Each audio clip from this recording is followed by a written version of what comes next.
میٹرلسٹک ہو گیا ہے آدمی. اور ہم اپنی اولادوں کا نہیں پتا. آج کل کے جو جنریشن ہے جوان, ہمیں ان کا نہیں پتا کہ بیٹا رات کو کہاں جاتا ہے, بیٹی کس سے باتیں کر رہی ہے, کیا کر رہی ہے. ہمیں تو ان کی فکر نہیں ہے. جبکہ یہ باقت الصالحات ہے.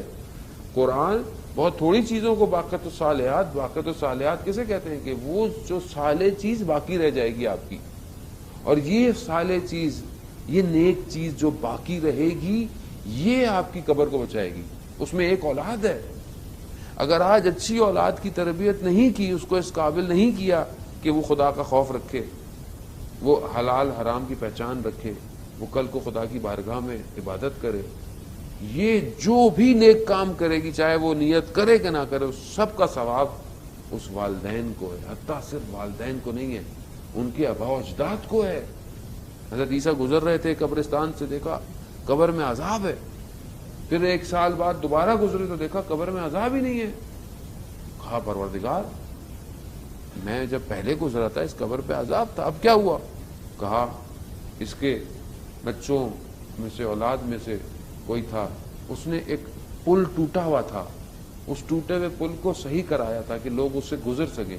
اس کی اس نیکی کی وجہ سے ہم نے اس کی قبر سے عذاب ہٹا دیا. یعنی کتنا فرق پڑتا ہے. یعنی اگر آپ کا بچہ, آپ کا پوتا بسم اللہ الرحمن الرحیم پڑھتا ہے تو اس کا ثواب آپ کے پیرنٹس کو قبر میں جاتا ہے. کیوں؟ کیونکہ اس نسل میں سے یہ ایک بچہ نکلا ہے کہ جو اللہ کے قرآن کی تلاوت کر رہا ہے. اس لیے بہت امپورٹنٹ ہے کہ ہم اپنی آنے والی نسل کو جانے محترم تربیت کریں. ورنہ ابھی آپ دیکھیں نا, ابھی آپ سب بزرگ آئے ہوئے, کوئی جوان نہیں آیا گا. کیوں نہیں آئے گا؟ کیونکہ ہم نے اس کی تربیت نہیں کی اس طرح. ہم نے اسے بتایا نہیں ہے کہ یہ کتنا امپورٹنٹ ہے یہ جگہ. تمہارے اپنے آباء و اجداد تمہاری راہ دیکھ رہے ہیں. مردہ اپنے زندہ کی راہ دیکھتا ہے کہ یہ شب جمعہ میرے لیے فاتحہ دے گا یا نہیں دے گا. یہ روز جو اتنے اچھے اچھے کھانے کھاتا ہے, کیا اس کھانے پہ میرا فاتحہ دے رہا ہے؟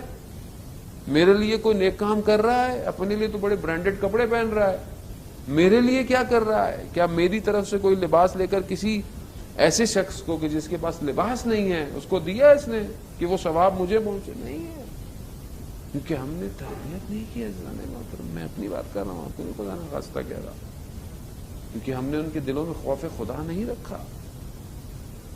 اگر ہم ان کے دلوں میں خوف خدا رکھیں گے تو وہ کل ہمارے پر آئیں گے. ابھی ہم لوگ بہت سی, ہماری خیر داڑھی سفید ہو گئی ہے, زندگی ڈھلتی جا رہی ہے, تب تو مجبوری ہے, کیا کرے.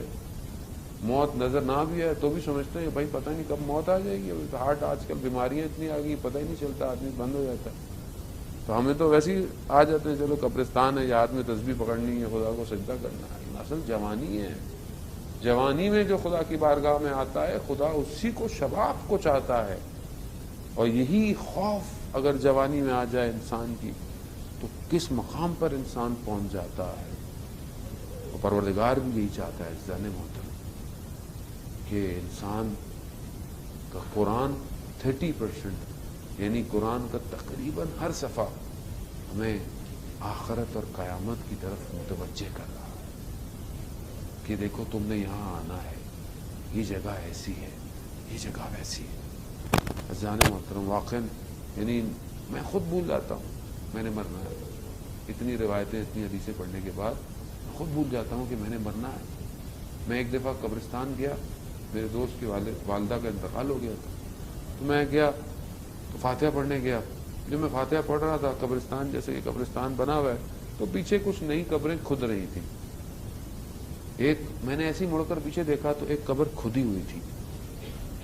مجھے اچانک سے اس کھدی ہوئی قبر میں سے ایسا لگا کہ مجھے اندر سے آواز آئی. کہا بخاری صاحب آپ نے بھی قبر میں آنا ہے. بس وہ تھوڑی دیر کے لیے میرا بدن ساکت ہو گیا کہ میں نے اپنی قبر کے لیے کیا کیا ہے, میں کتنا تیار ہوں. ابھی آپ میں کہیں انٹرویو دینا ہو, کہیں کوئی ہمارا امیگریشن ہو, کچھ ہو, ہم کتنے ڈاکومنٹ پریپریشن کرتے ہیں, کتنے انٹرویو کی تیاری کرتے ہیں. اب قبر میں جو سوال آئے گا من ربوں کا, من نبیوں کا, من اماموں کا, آپ کیا سمجھتے ہیں یہ زبان کھلے گی وہاں پہ؟ کبھی کبھی انسان خواب میں دیکھتا ہے کچھ مشکل میں, وہ خواب دیکھے ہوں گے آپ نے, خواب میں انسان کو کوئی چیز مارنا چاہتی ہے، ڈرانا چاہتی ہے، انسان بولنا چاہتا ہے، انسان بول نہیں پاتا خواب میں اور اڑ جاتا ہے پھر گھبرا کے، خود زبان بند ہوتی ہے. قبر میں زبان کیسے کھلے گی؟ اگر آج زبان دنیا میں اللہ کی خاطر کھل رہی ہے، حلال حرام کے لیے امر بالمعروف کر رہی ہے، اپنے سامنے برائی دیکھ رہی ہے، معاشرے میں کمیونٹی میں بول نہیں رہا شخص، فیملی میں مشکل ہے بول نہیں رہا شخص، تو آپ کیا سمجھتے ہیں قبر میں ہم بولیں گے من ربوں کا، اللہ میرا رب ہے، من نبیوں کا، رسول خدا میرے رسول نبی ہے، من اماموں کا، علی ابن ابی طالب میرا امام ہے، یہ بولے گا؟ کیسے؟ آسان نہیں ہے یہ بولنا.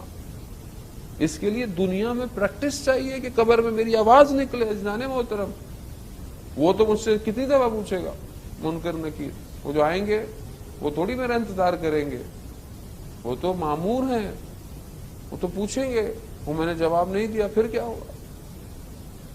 اور وہاں پہ جو جواب ہے وہ رٹے والا جواب نہیں ہے جو آپ رٹا لگایا اور امتحان میں پاس ہو گئے. وہاں جواب وجود سے ہوگا. اگر یہ وجود علی ابن ابی طالب کی سیرت پہ چلتا ہوگا تو خود بخود جواب نکلے گا، میرا امام علی ابن ابی طالب ہے. کیوں؟ کیونکہ زندگی کو علی کی سیرت پہ گزارا ہے. یہ مهم ہے. وہی لوگ آ جائیں گے بہت کچھ